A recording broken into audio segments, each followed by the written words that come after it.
Gente, hoje a gente está em Tiradentes fazendo um tour aqui super bacana, né? Com as oportunidades de conhecer muita coisa bacana demais. Gente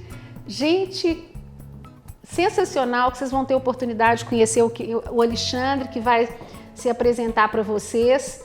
E essa casa que eu tive a referência pelo meu filho, que esteve aqui num evento no ano passado. Nós tivemos na Semana Criativa e ele recebeu algumas pessoas. E o meu filho falou: mãe, você não pode deixar de ir lá, porque é uma oportunidade de conhecer o Alexandre e a casa, né? Que, como eu sempre falo, se misturam. Isso. Né?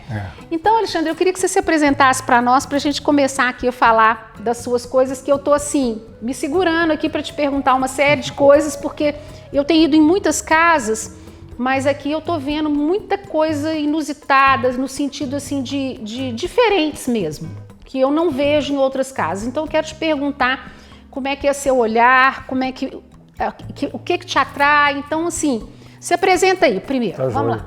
Bom, eu sou Alexandre Mascarenhas, minha formação é em arquitetura, né? Eu sou arquiteto e músico, né? Eu toco flauta transversa, um pouco de piano e tal. E hoje em dia eu trabalho com projetos e trabalho com projetos de restauro e obras de conservação e restauro. Então, tá.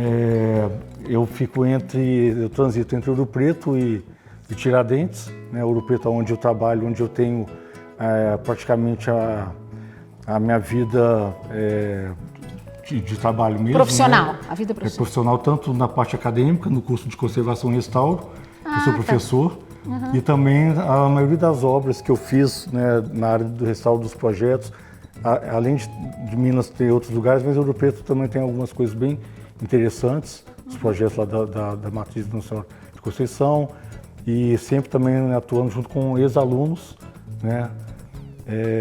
E aqui, principalmente, então, fazendo projetos em áreas tombadas, acabei praticamente virando quase que um especialista, depois de ter construído essa casa aqui em Tiradentes. Ótimo. Então foi até bom, porque agora eu tenho executado muitos projetos de casas, de residências em Ouro Preto, na área tombada, ali no centro histórico, como também alguns clientes que já têm casarões que querem dar uma atualizada, uma modernizada na parte interna, etc. Porque já que a gente tem que preservar as fachadas, né? Igual eu tive aqui que também tive que criar uma fachada que... Dentro de um padrão? Que respeitasse a arquitetura da cidade. Do entorno, né? Mas pelo menos internamente a gente já pode dar uma brincada, né? Então eu trabalho praticamente com arquitetura e com restauro. Você trabalha com arquitetura e desenvolveu um olhar muito abrangente, muito permissivo, que eu acho interessante, porque você aqui tem olhar para várias... Permissivo numa esfera bem especial, porque tudo escolhido com muito primor. Mas assim, é difícil de descrever essa casa, né? Porque a gente vai de um cavalo de carrossel a uma mesa... Eu vou chamar ela aqui de Niemeyer, porque é bem... uma cadeira da Alina Bobardi, duas aqui que eu nem sei falar, que eu estou sentada aqui achando um luxo, nós dois. Anos 70, né? Anos 70. Ali também você tem dois exemplares maravilhosos. Aquela mesa é Sérgio Rodrigues. Também. Aquela mesa. E essa também deve ser. Também. Se não for, é para objeto. É dele. E esse móvel, que também é um luxo com essas duas gavetinhas. Bem interessante mesmo. O tamanho dele, muito horizontal, né? Muito bacana. E assim, a casa também tem uma ordem, ele já falou aqui que ele tem mesmo essa coisa de ordem maravilhosa. E assim, eu quero que você me fale, se você conseguir descrever, como é que você garimpa, qual que é o seu olhar? Porque eu não consegui pegar aqui um mote, vamos dizer assim, para me poder falar da sua casa. Qual que é seu olhar? Vamos ver se você sabe descrever. Pois eu também, para mim, assim, eu sempre falo que eu sou, os meus amigos falam que eu sou barroco. O Alexandre é barroco modernista. O barroco é aquele que tem horror aos espaços vazios, né? Então vai colocando todas as rocalhas. Né? Estamos falando de rocalhas, de pinturas, mas aqui pelo menos a gente eu vou inserindo mobiliário moderno, que é a minha paixão, e arte popular brasileira, que é outra paixão minha maior ainda. Então, na verdade, quando eu fiz o projeto dessa casa, eu fiquei 2 ou 3 anos antes comprando todo o mobiliário. Então, eu fiz o projeto dos espaços para as coisas que você já tinha. Dos sofás, as cadeiras, dos bancos e estantes, até as camas, né, cama Sputnik, cama também dos anos 50. Então, eu praticamente moldei o projeto de acordo com as medidas do mobiliário que eu já tinha. Então, isso foi até muito interessante, porque até então eu só tinha realizado projetos para os meus amigos e clientes, vendo o terreno e conversando com eles para descobrir o programa de cada família. Cada família, vamos dizer. E além disso, também respeitar a história de cada família. Eu não gosto de impor muito estilo para quem eu trabalho. Eu gosto que eles tragam coisas deles, móveis ou cadeiras ou objetos que te direcione, te dê uma luz do que você vai e que eu vou depois implementando, completando com outras coisas, mas sempre utilizando objetos pessoais de cada um. E aqui, então, na verdade, é quase uma instalação, né, que eu faço parte do meio, né? Então tem essa quantidade de objetos de arte popular, também sou fã de arte modernista e arte contemporânea, né? Então misturar, igual você comentou, né, um carrossel, um cavalo de carrossel, Emeric Marcier, um Fernando Lucchesi, ou peças da arte popular do Piauí, por exemplo, né? Então eu acho que essa mistura, eu acho que tudo é válido, tudo é possível, e se você tiver esse olhar bem clínico, né, e tiver um foco, que apesar que de casa tem muita informação, eu acho que eu consigo dar uma organizada na... Não, você tem aqui tem uma organização, mas ela é só sua. Eu queria que você falasse, porque me chamou muita atenção, sobre o Mao Tse-tung, que é um personagem que para nós, né, representa poder e autoridade, tragédias, né, assim, uma linha dura muito grande. Morreu muita gente. Nossa, né, Senhora, sequências, né? Conseguiu ficar com o país fechado durante, né, décadas e décadas. Enquanto ele não morreu, o negócio não abriu. Não abriu. Então eu queria que você falasse aí do trabalho que você já me explicou aqui. Eu queria que o pessoal soubesse como é que é. Não, assim, eu sou apaixonado pela arte nacional nossa. Então aqui eu tenho raros assim, elementos que eu jogo, que são de fora, mas que também tem a ver com a minha índole, com a minha questão de viajante. O arquiteto, independente do lugar, ele pode estar numa vilazinha no interior de Minas ou numa capital, ele é viajante na arquitetura, ele se interessa por escultura, por pintura, por paisagem natural, né? Então, e esse elemento aqui, então, são do Mao Tse-tung, é bastante interessante, que eram painéis que ele mandava bordar, então são bordados à mão. Artesanais, eu já olhei lá. Banners, né, que ele fazia. São painéis, então, que ele colocava a sua mensagem política nesses banners. Então ele mandava construir caixas de madeira com vidro e distribuíam esses painéis com informações políticas, né? Era a propaganda, né? Então os ditadores, você sabe, são praticamente as pessoas que criaram a propaganda, né? É fantástico, assim, o design, né, dos anos 30, 40, 50, né? Lá na União Soviética também tem um design incrível, né? Não só para a arquitetura desse período, como também nas artes plásticas. Então é um material que era utilizado, eram tecidos banhados em chá e que depois eram bordados. Um bordado de tecido. Gente, interessantíssimo. Isso é uma propaganda, quase que podemos chamar de uma propaganda eleitoral. Eleitoral não, porque é uma propaganda de um ditador, né?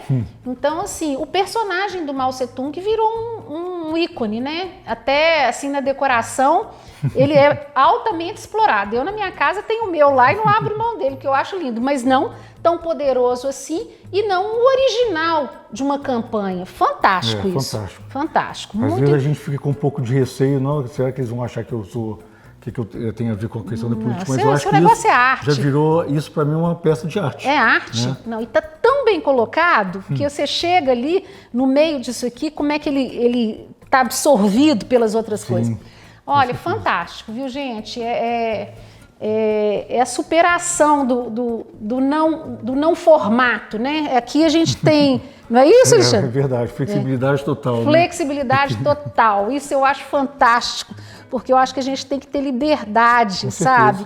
Liberdade total, e dentro da casa da gente, então... Ué, se a gente não for fazer, imagina, né, os outros, então, né? E ali você tem também um aleijadinho ali com uma cara de um profeta. De um profeta que eu achei fantástico também. Isso eu até ganhei de duas ex-alunos minhas que trabalharam em Congonhas com uma profissional. Estava começando a fazer alguns moldes, né, dos aleijadinhos, aquela história de tirar, de tirar e colocar e colocar. Uhum. E aí, como eu sou especialista em sulky, né, em cópias de gesso, em escultura de gesso. Então elas me presentearam com uma cópia do profeta Joel. Eu ia te perguntar se você sabia qual que era, Joel. E aí eu resolvi colocar Ficou muito mármore bom. Que dá eu ia falar, você pôs num acrílico? Não, no mármore, sabe? E ainda mais essa parede que eu deixei propositalmente, a intenção foi realmente fazer essa parede toda com vigas de concreto. Ali são as marcas das réguas. Isso. Muito legal. E além das marcas da construção, tem também rabiscos e telefones, que às vezes algum pedreiro estava na obra, recebia, anotava com o giz o telefone da pessoa e eu deixei. Tá ali. Eu achei que você não limpou, não? É a história da construção. Da construção. Né, que os pedreiros estavam aqui, as marcas. Eu falei, vai que eu preciso desse telefone um dia. Eu vou tirar a escultura, ligar para a pessoa, falar que eu tenho esse telefone há uns 10 anos, ainda é seu, né? Isso aí. Um carpinteiro, localizado, um pedreiro, claro, né? claro. Eu acho interessante. Gente, só aqui para falar um pouco da arquitetura também, o telhado aqui é uma coisa que a gente vai mostrar, ele é maravilhoso, ele é todo feito com madeira de demolição, mas não é essa demolição que você vê aí hoje não, viu gente? É demolição mesmo, né? Que tem uma policromia super bonita, né? Tá muito interessante. E que fez também dar um pé direito aqui, central, alto, né? Muito alto, né? As vigas laterais também estão muito interessantes, porque elas estão encontrando com essa coisa da demolição, que quer dizer uma história. Então, assim, são tantos detalhes que é difícil de descrever, tá? Outra parte muito interessante depois também que eu quero que chame a atenção é a cozinha, porque eu gostei muito do jeito da bancada da pia, que também vai na mesma linha do concreto. Adorei que ele puxou ali para guardar alguma coisa, um engradado com rodinhas. Sim. Então, assim, são coisas brutas. Mas assim, harmonicamente. Aquele painel tá pintado na parede de bolas? Aquele é ladrilho hidráulico, que eu encomendei as cores das bolas. E os tamanhos, né, com 4 cores, uma cor. E aí fiz essa faixa para marcar um pouco a cozinha.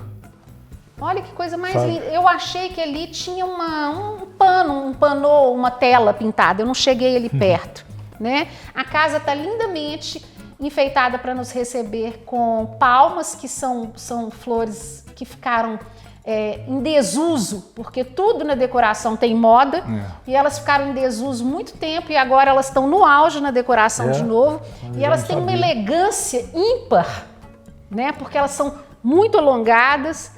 Eu sou contra tudo que é da moda. Então eu gosto de usar as coisas, para mim não tem idade. Atemporais. Eu acho que tem que ser coisas atemporais. Os móveis aqui são todos atemporais. Daqui a 100 anos ainda vão estar super bacanas. A arte popular não tem erro. Concreto não tem erro. Bruto, madeira também bruto não tem erro. Ladrilho também eu acho que não tem erro. Ainda mais que a gente é mineiro, né? Nossa. A gente gosta de madeira, ladrilho. Né? E aqui também, gente, tem uma passagem do chão da tábua, que eu nem sei quantos centímetros tem essa tábua, Socorro, quantos? Na verdade, essas tábuas também eu demorei um tempo para comprar, que eu fiquei esperando as mais largas chegarem lá na madeireira, que vinham lá de Mato Grosso. Então elas têm assim de 10 a 15 metros de comprimento, com de 40 a 60, 70 centímetros de largura. Gente, vocês escutaram isso aí? Então foi... 10 a 15 metros de comprimento. Surreal. E outra coisa, ele passa aqui, a mesa tem 2 pés na parte de madeira e 2 pés na parte fria, que é um ladrilho hidráulico também muito lindo, tá? Muito lindo, que tá fazendo toda a diferença aqui. É verdade. Né? Um charme.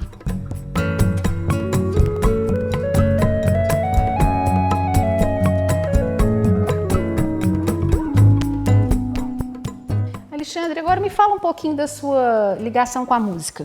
Meu papai, ele é compositor, né? Então, assim, eu praticamente passei minha infância dentro de estúdios de gravação, né? Com Milton Nascimento gravando músicas do papai e o pessoal lá do Clube da Esquina, entre outros, do Rio de Janeiro.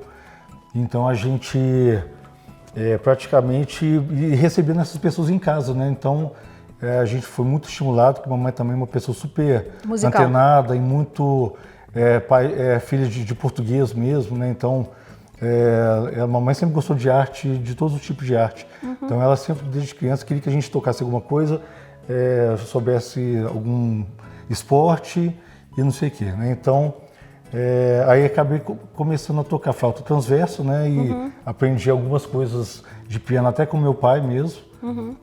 E lá em casa, confesso que com o passar do tempo a gente que não toca direto, acabei esquecendo muita coisa. Eu morro de dó de ter esquecido muita coisa. Mas a flauta eu toco praticamente de ouvido, então pelo menos a flauta eu toco muito aqui em casa sozinho, coloco umas músicas e vou aqui para a varanda, toco aqui e adoro atrapalhar as missas do padre aqui da igreja São Francisco. Aqui, sabe?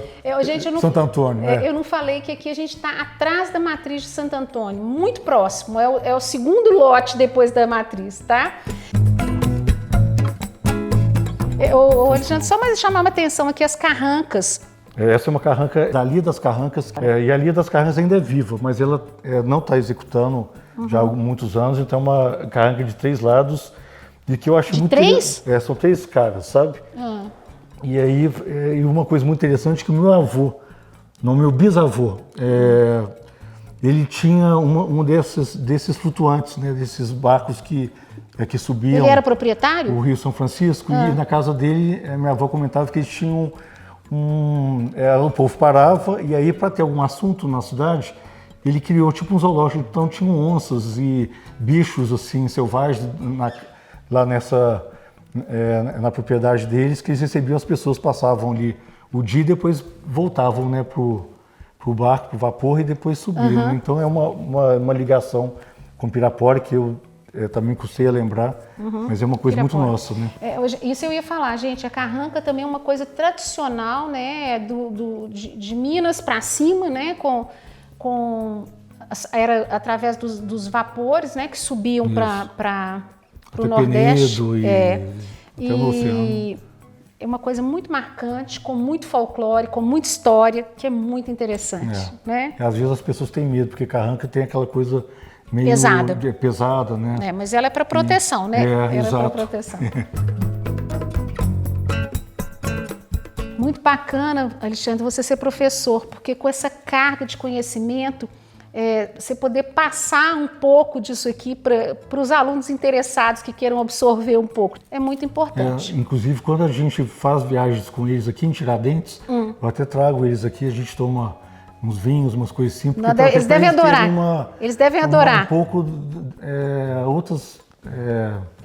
abre a cabeça, né, para outras coisas, né? Acho que essas possibilidades de ver outras coisas, né?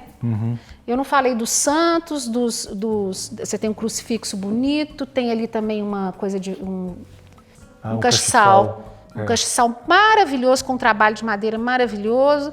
E mais 1 milhão de coisas, gente, que vocês vão poder ver aí na nossa filmagem. Olha, mais um trabalho aqui, mais uma visita concluída e mais um obrigado por você nos mostrar e deixar a gente conhecer esse seu espaço que é tão seu e que é tão importante que a gente mostre, que a gente, não só pela curiosidade que as pessoas têm pelas casas dos outros, porque você sabe que isso é uma coisa real, né? Mas pelo que você tem para oferecer com essa coleção sua aqui.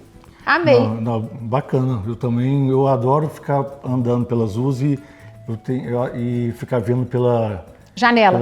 Então, na verdade, eu tenho que estar acostumado com isso, porque eu faço isso. Então, eu gosto de ir na janela e ficar olhando para ver o mundo de cada um, né? Cada um tem o seu. Mas, Alexandre, eu vim aqui em Tiradentes passear, eventualmente passar uma noite e tudo, e eu sempre fazia isso. Naquelas cortininhas assim, eu ficava, meu Deus, que vontade de conhecer essa pessoa aí. E esse programa tem me possibilitado muito isso, porque Puta, que maravilha, né? Eu falei que eu sou uma pessoa super realizada. Delícia que deve ser. Não, e assim, nas viagens eu sempre falava com meu marido, ai, que vontade de poder conhecer uma pessoa em cada lugar. Quem sabe até vou chegar aí, né? Mas a gente consegue.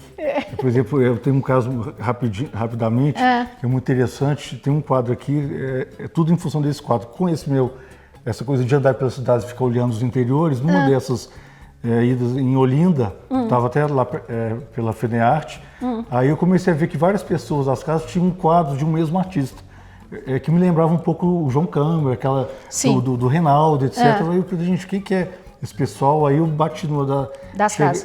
Tinha uma menina, ela falou, ô menina, chama sua mãe lá.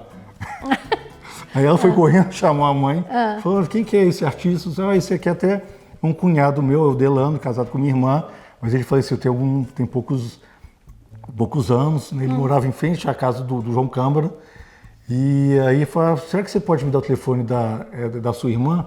Aí falou, te dou, tá. E a irmã já é uma senhora de idade, seus 70 e poucos anos, arquiteta, e aí eu liguei para ela, nossa, eu queria conhecer a obra do Delano e tal. Ela falou, vem cá, e marcou comigo. E eu, no dia seguinte, eu ia pegar um avião cedo, aí marcamos lá 8 horas da manhã, cheguei na casa dela, fiquei assim, alucinado, que é uma casa também aberta, com aqueles painéis gigantescos do Delano. E ela viu que eu estava tão fascinado, aí eu falei, nossa, como é que a gente consegue adquirir uma coisa e tal. Ela pegou um quadro lá da parede e falou, você gostou desse? Eu falei, nossa, esse é maravilhoso. Eu falei, mas quanto é que é? Né? Porque o Delano... Né? Ele falou, não, esse você pode levar. Eu não acreditei, né? Falei, não existe assim? isso. Não, isso não existe, não. Você falando sério, não, isso aqui você pode levar. Eu estou vendo que eu tenho certeza que você vai colocar na sua casa. A única coisa que eu quero é que você mande uma foto para mim. Lá da sua casa. Da sua casa com o quadro. Eu não tenho e-mail, vou te dar meu endereço, você vai mandar aqui por carta. Surreal. Cara, olha que fantástico. Eu saí com um quadro direto para o aeroporto, que é aquele que está ali atrás, ali daquela figura incrível. Nossa, eu até arrepio, porque são... assim, eu acho que a sintonia foi tão incrível, minha com ela, com todo aquele espaço que eu estava vivenciando, que a pessoa tirou da parede o quadro e me deu para eu levar. Inacreditável, né? Muito legal, uma bela história. Né? E pensar que ainda existem pessoas assim com um sentimento, né? Que ela sentiu em você um interesse real, assim, afetivo. E totalmente despachado, né? Exatamente. Desprovida, né? Bacana. Muito legal. Nossa, Alexandre, uma história super bacana. Você está de parabéns. Imagina, eu queria ser sua aluna. Imagina, não sei se eu sou. Eu nunca me via, né? Mas não sei se eu sou assim também tão sensacional assim, não. Mas a gente tenta, né? Você sabe o que eu acho? Eu acho que a gente aprende muito com quem tem história para contar, né? Então eu acho que isso. Parabéns por ser professor. Obrigado. Tá? Muito obrigado por nos receber. E obrigado, né? Foi um prazer aqui estar com a turma toda aqui em casa. Obrigada. Ótimo.